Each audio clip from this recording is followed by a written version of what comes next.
Thank you, John. And thank you, Trustee Martin Lindsay, for presenting him for the degree. Our second honorary degree candidate and today's keynote speaker, Marc Edwards, will receive the honorary degree Scientia Doctoris. He will be presented for the degree by Trustee Ann Rodding.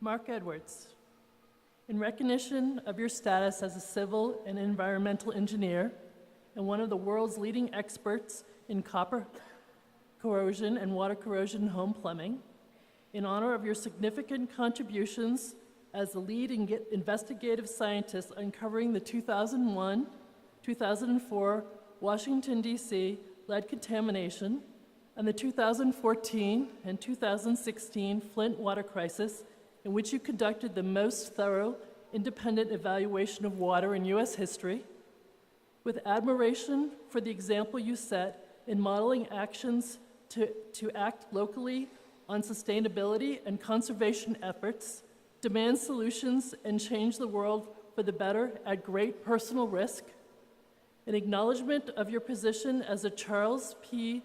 Lunsford Professor of Civil and Environmental Engineering at Virginia Tech, with respect for your inclusion on the list of leading innovators, visionaries, and influencers by Time Magazine, Fortune Magazine, Political Magazine, and Foreign Policy Magazine, and with respect for the many honors bestowed upon you, including the Presidential Faculty Fellowship, MacArthur Fellowship, commonly known as the Genius Grant, the IEE Barris Award, the 2018 Scientific Freedom and Responsibility Award from the American Association for the Advancement of Science, and as a co-recipient of the inaugural 2017 MIT Disobedience Award. Marc Edwards, by the authority vested in me by the Board of Trustees of Ripon College, I confer upon you the honorary degree Scientia Doctoris, with all the rights, privileges, and responsibilities pertaining thereto.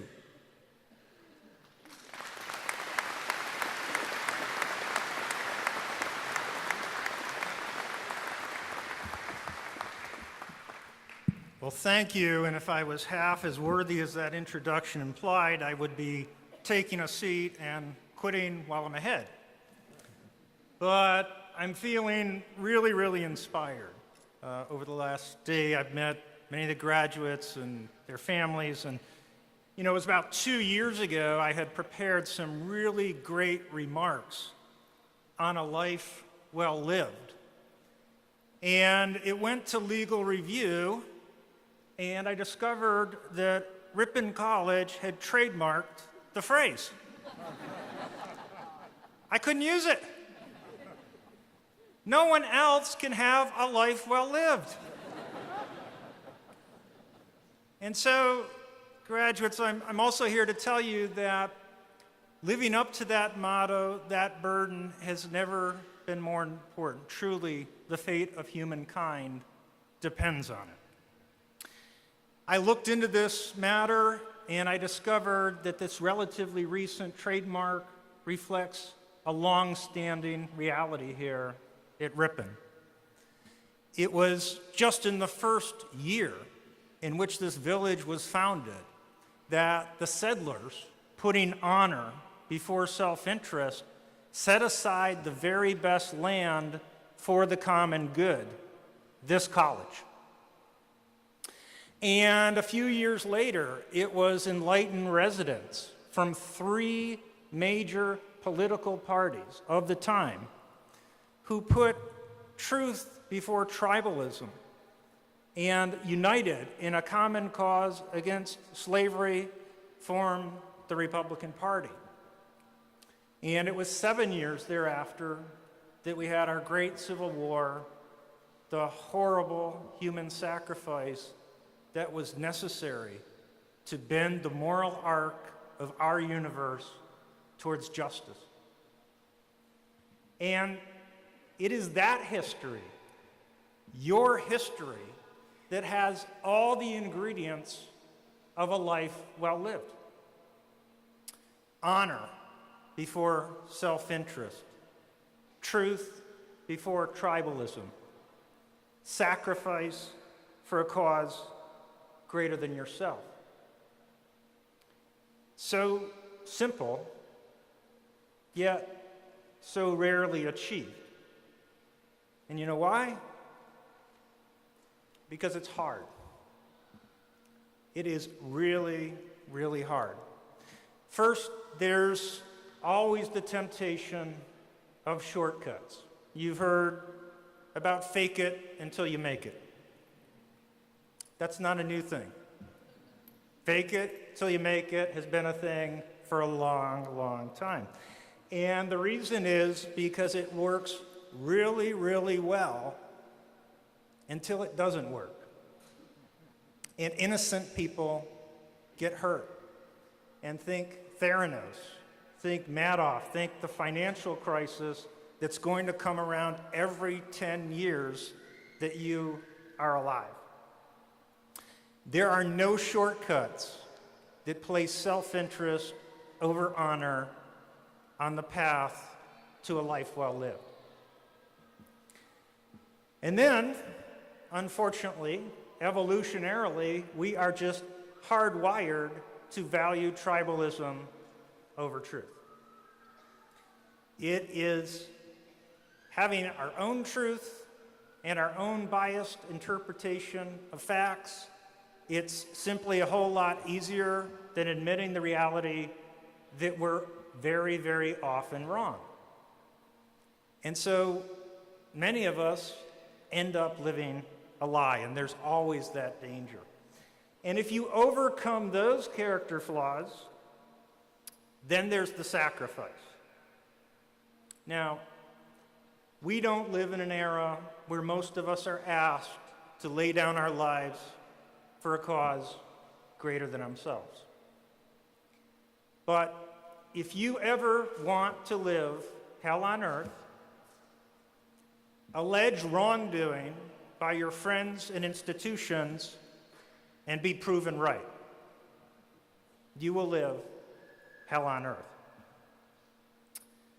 You will be shunned, you will be shamed, and these are human tortures that are rightly feared by many more than death itself. Dante was right in the Inferno when he noted that the innermost layer of human hell was not reserved for murderers or those who commit genocide, but rather it's for those whose friends have judged them as betrayers.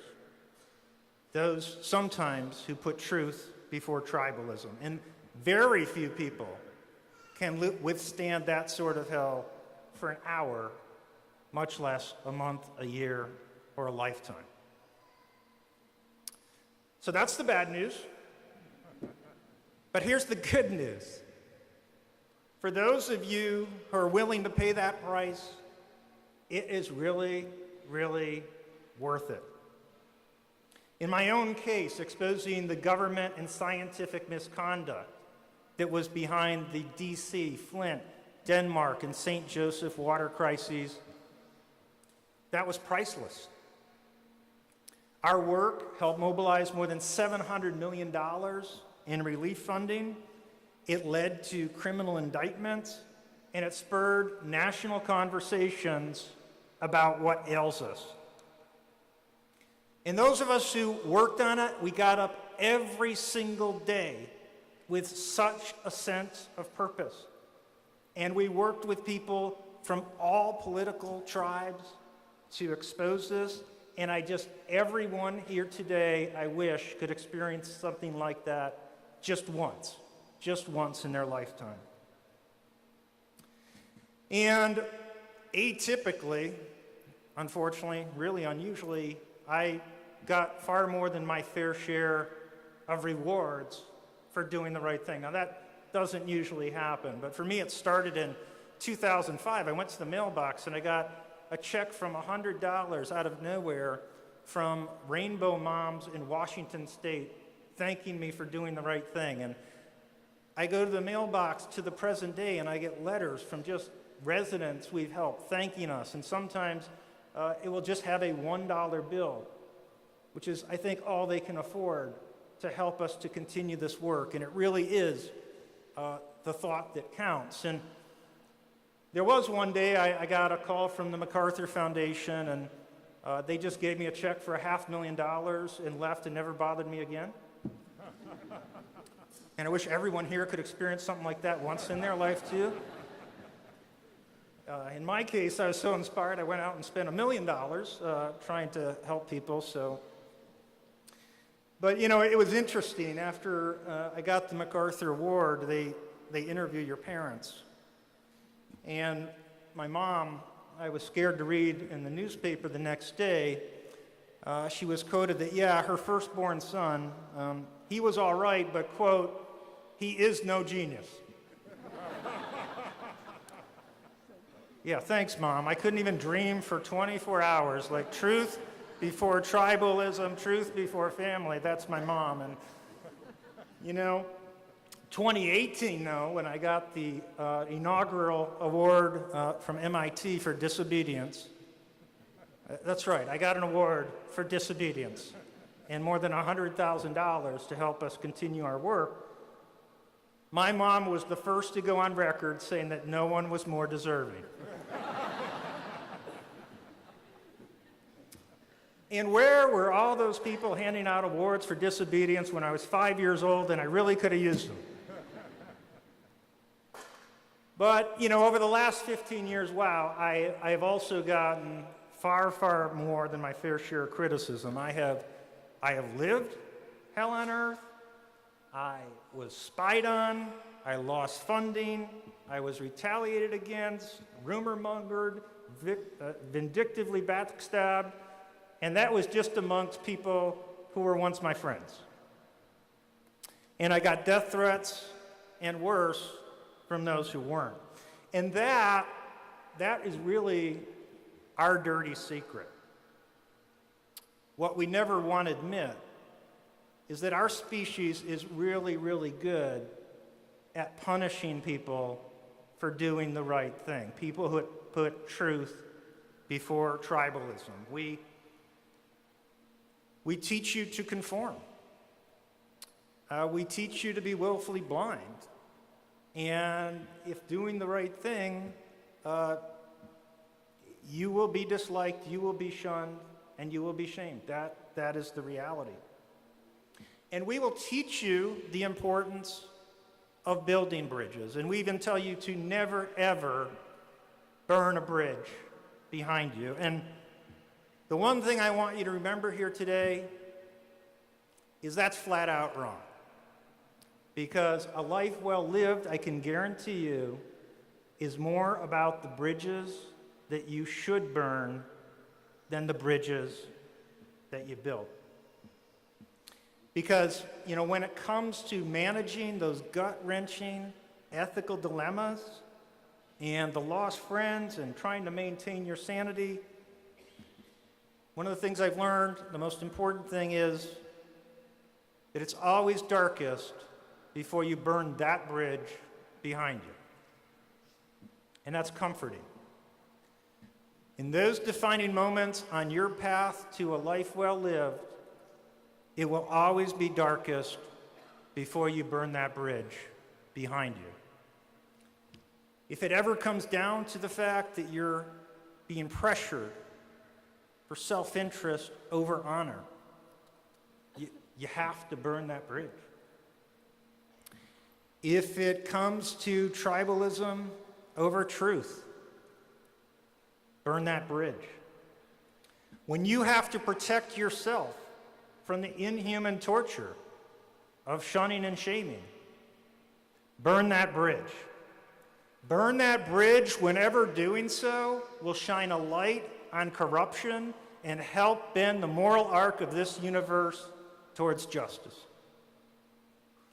And what I've also found that it's in the light of that burning bridge that you will meet new friends, true friends, friends who will help you deal with your most determined enemy, which always has been and always will be the greed, envy, and cowardice that exists within each and every one of us.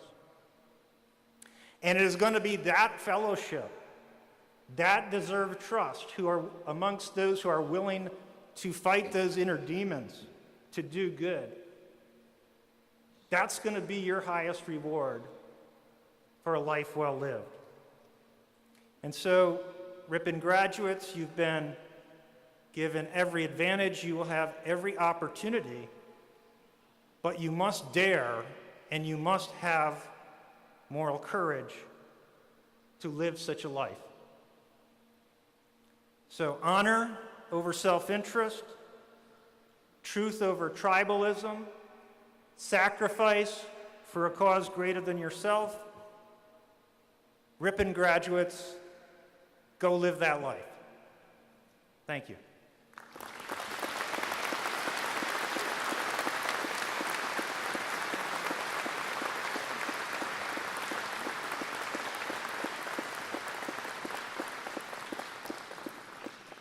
Thank you, Marc.